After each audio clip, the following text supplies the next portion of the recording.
Hello, everyone, and welcome to our COVID Crashers podcast. This week, we're going to be shining a spotlight on how COVID-19 and this pandemic has impacted the lives of those living with a disability. My name is Madden-Lunsford, and I'll be providing a very brief history on disability rights in the United States. And much of this information has been pulled from the ADL website, which I highly recommend to those who are interested in social justice. In America today, there are approximately 40.7 million people living with a disability who lead independent lives and define themselves according to their personhood, their ideas, beliefs, hopes, and dreams, above and beyond their disability. There's been a long fight in America to change the biased societal perspective that those living with a disability are somehow lesser than. This stigmatization of disability has resulted in the social and economic marginalization of generations of Americans with disabilities, and like many other oppressed minorities, have left people with disabilities in a severe state of impoverishment for centuries. In the 1800s, people with disabilities were assumed to be abnormal and weak-minded, and many were forced to undergo sterilization, and many were forced to enter asylums or institutions where they spent the rest of their lives. People with disabilities were feared, misunderstood, and hidden away from society. In the 1930s, many veterans of World War I came home with disabilities, and here we began to see new advancements in technology and more government assistance that was provided to this group. Then after World War II in the 40s and 50s, many disabled veterans began to put more pressure on the US government to provide them with rehabilitation and vocational training. In the 70s, following the civil rights movement of the 1960s, a disabilities rights movement began to take shape. And activists lobbied Congress and marched on Washington to include civil rights language for people with disabilities into the 1972 Rehabilitation Act. In 1973, the Rehabilitation Act was passed, and for the first time in history, civil rights of people with disabilities were protected by law. However, society did not begin to significantly change until the 1990 Americans with Disabilities Act was passed.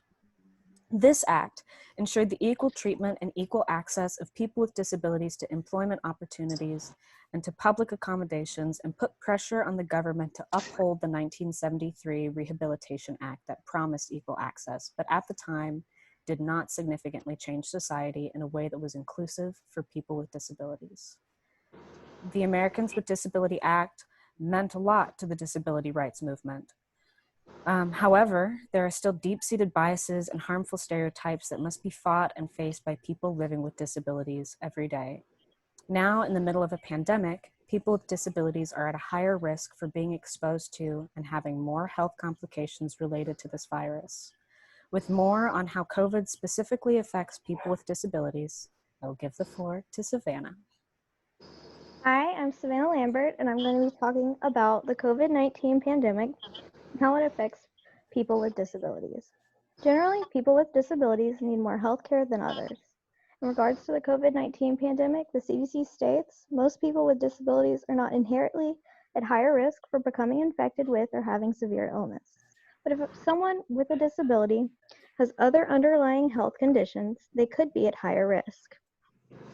The CDC classifies 3 different groups who may be at risk: people who have limited mobility or cannot avoid coming into close contact with others, people who have trouble understanding information or practicing preventative measures, and people who may not be able to communicate that they have symptoms of illness. The WHO posted an infographic on social media outlining 4 reasons why people with disabilities may be at a greater risk. They include physical barriers to access to hygiene facilities, the need to touch things, difficulty in enacting social distancing, and difficulty accessing information. Barriers like access to healthcare can also affect people with disabilities and minority populations. Access to PPE and other medical equipment in rural areas has affected how caregivers are able to work. It is also important for COVID-19 pandemic messaging to be all-inclusive and in multiple formats. As we have mentioned in class, situations like natural disasters and outbreaks can have a psychological impact on mental health.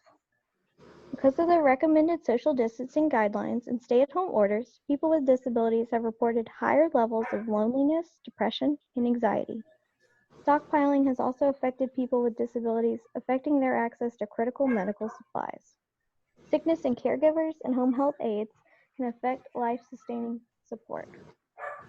I found an interesting article that follows our course themes. The United Nations has recommendations in order to attain health equity for people with disabilities.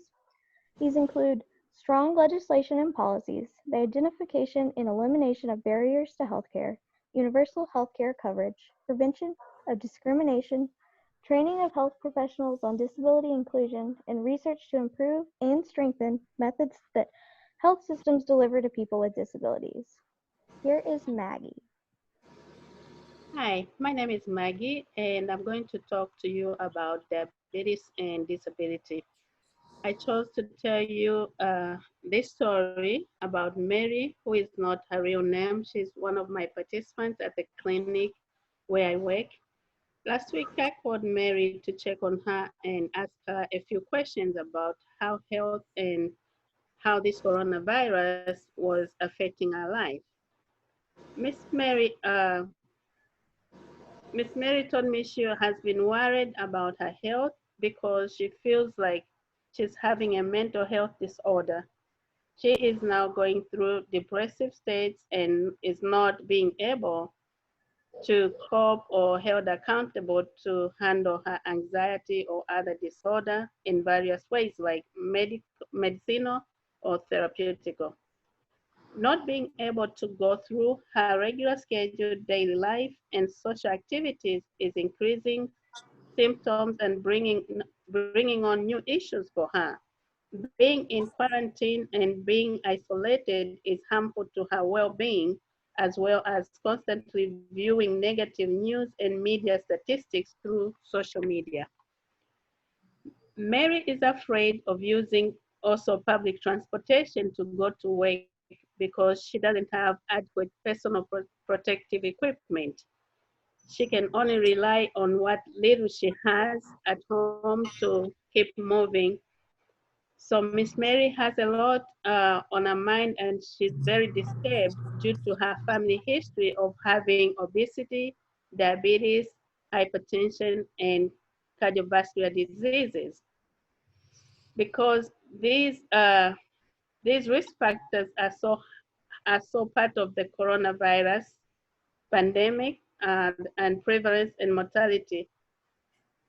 So as I was talking to her, she mentioned that she's now having challenges of putting food on the table. Sometimes she'll go to bed without eating, or sometimes she'll eat a little bit because she doesn't know if tomorrow she'll have food to put on the table for her family. So in due not to having enough food or money, she's also going through so much, and we we don't know how we are going to cope with this. So I just told her I'll refer her to a social worker who can help her to find some resources for what she needs. Now I'll pass this to Kendall. Hi, my name is Kendall Harrell, and I am doing a story about Emma. We have changed her name this to protect their identity. Emma is a 35-year-old woman with a psychosocial disability living in Wyoming. Emma experiences lots of barriers and ignorance because people cannot find her disability at first sight. When you look at me, it doesn't look like I have a disability, and I seem to be invincible, she says. Emma experienced post-traumatic stress disorder and social anxiety, which means that seeing her psychologist is vital for her mental well-being. I do not receive any support except for speaking to my psychologist via telehealth, and this is not helpful, she says. Emma explains that having an invisible disability makes it very difficult to make others understand what her situation is like.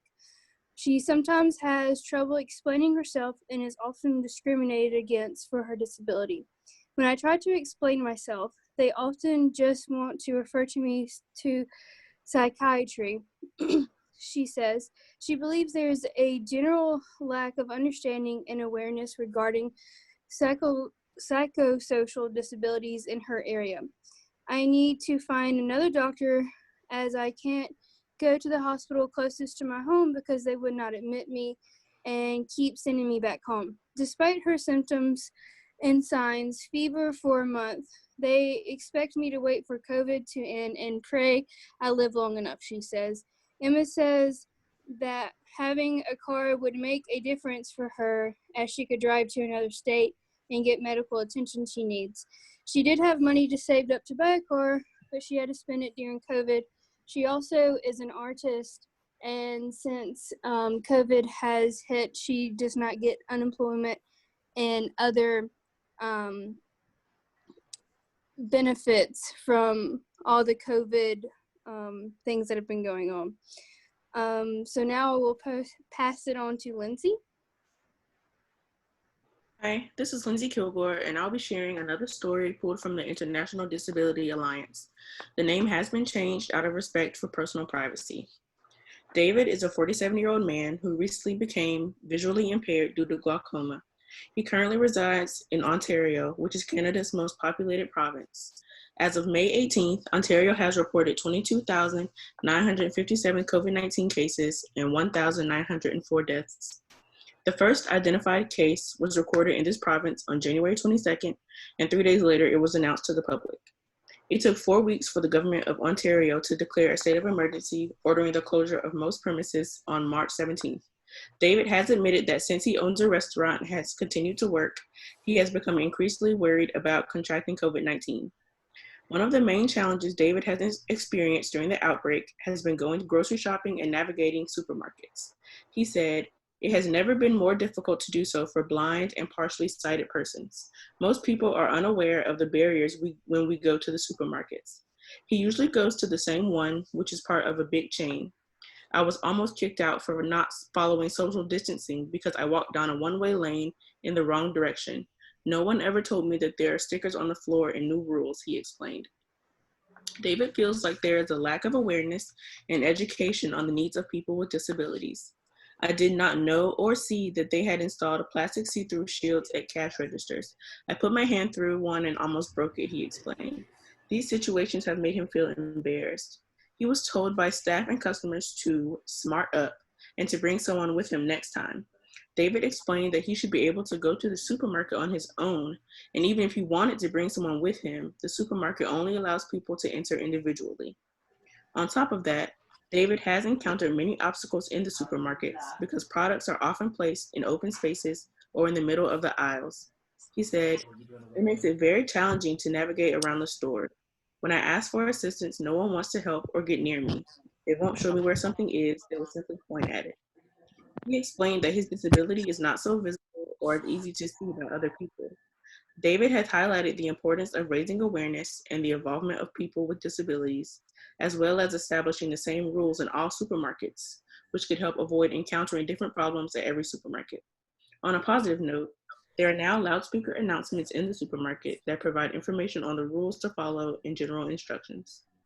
David said that the government has a responsibility to educate them on how to move around in today's environment under COVID-19.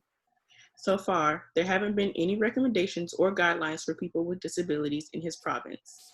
This has made him not want to leave the house alone or use public transportation. He said that he's scared to sit in the wrong seats because no one is giving him any information. David also said that he recently became visually impaired and he's still becoming familiar with using a white cane to move around independently. A few times per month, a representative of a local organization for the visually impaired was teaching him how to use a cane in everyday life. This included using the subway. Due to COVID-19, he has stopped receiving such support and feels like he hasn't been able to make progress. Since he can no longer drive and public transport is not running as frequently, he has had to rely on other people to drive him places. This has made him feel like he has lost his independence. I will now redirect the conversation back to Savannah.